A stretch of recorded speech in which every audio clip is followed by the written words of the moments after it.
Just before this past Christmas, the sounds of French fiddler Dan Boucher filled the Assumption Church Hall of Holy Name Parish in Chicopee. A crowd of more than 100 attended the festive event, celebrating the release of a new book chronicling the history of French Canadians in this region. This is part of a series being published by the Springfield Republican newspapers. Steve Kiltonic tells us more.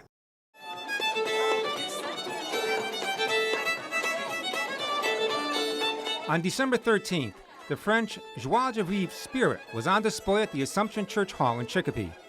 A large crowd was on hand to witness the release of a new book, Building a Better Life, The French-Canadian Experience in Western Massachusetts.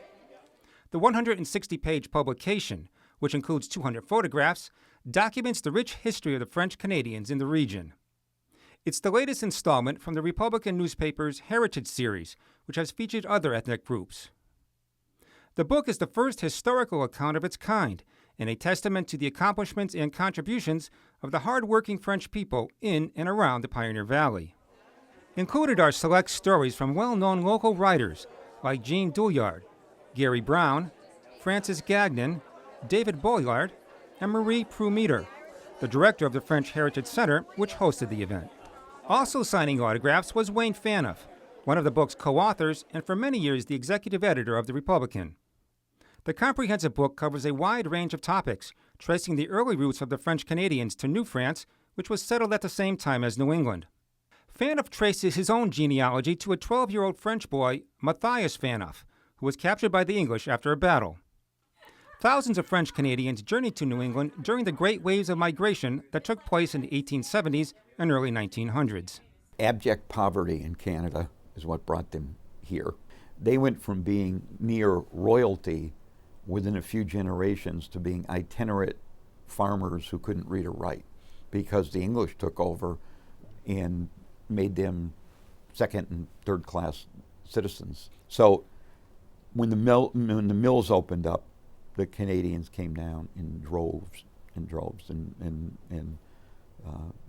within the early 1900s, there were 500,000 in Massachusetts. Marie Preux-Meter's family came from small towns across Quebec to work in the mills of Holyoke and Chicopee. My mother's mother, she worked at the Far Alpaca Mill in Holyoke, and I read articles about how the owner there used to travel to Canada to recruit the Canadian people. But many French Canadians found a different calling outside the mills as builders. Every French kid back then was born with instead of a pacifier, he had a hammer. The building and construction trades defined many Franco-Americans in the area.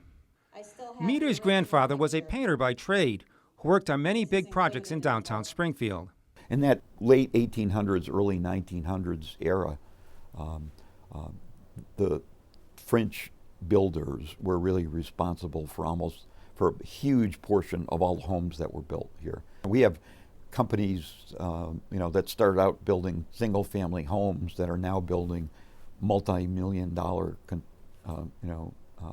construction. Not only did they build a better life for themselves, but for the people who needed the housing in the homes.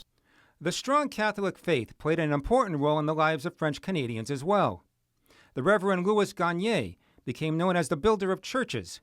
St. Aloysius and St. Joseph's in Springfield were just two of the 30 Catholic churches he constructed over 50 years. And next to the churches were built French schools. Their life revolved around the church. The church carried on the traditions of the people. George Dean was one of Chicopee's most famous architects. During his career, he designed some of Chicopee's more prominent buildings, including the St. Stanislaus School. But his crowning achievement was this building right behind me, the Assumption of the Blessed Virgin Mary Church, which today is home to Holy Name Parish. Meter wrote about the Church on the Hill, as it was called, which has served as her family's parish for 3 generations. When it opened on Easter Sunday, 1925, Assumption was called one of the most beautiful edifices of worship in New England.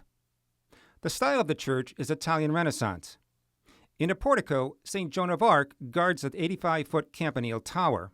Above the marble altar, which was constructed in Italy, carved in beautiful relief is the figure of Mary surrounded by cherubs, one of whom is modeled after Dion's own granddaughter. The work of master craftsmen is seen in the wainscoting and gold leaf. The Stations of the Cross are all done in vibrant colors. One of my favorite things about the church is way at the top, the inscription in stone of the Latin words up there that mean, "May you be for all who enter the gate of heaven." The book also features notable political leaders like Springfield's Mike Gravel, a senator from Alaska who later ran for president in 1972. Business leaders like the DeMoore family, who started the Big Y food chain during the height of the Depression. Gary Brown, former sports writer with the Republican, contributed stories on Robert Marinville, the Baseball Hall of Famer, and legendary Eddie Shore, who played and coached with the Springfield Indians hockey team. Tragedies are also told. When Springfield police officer Alan Beauregard was killed in the line of duty in 1985, it drew national attention. Holyoke's Precious Blood Fire in 1875 killed 71 people, then one of the worst fire disasters in the country. There was decorations in the church that caught fire, and it just went up. A monument to the fire victims was built in 2002 in the parish's cemetery. Meter was inspired by her own father's service during the Second World War to write about 3 French soldiers who served with honor during that conflict.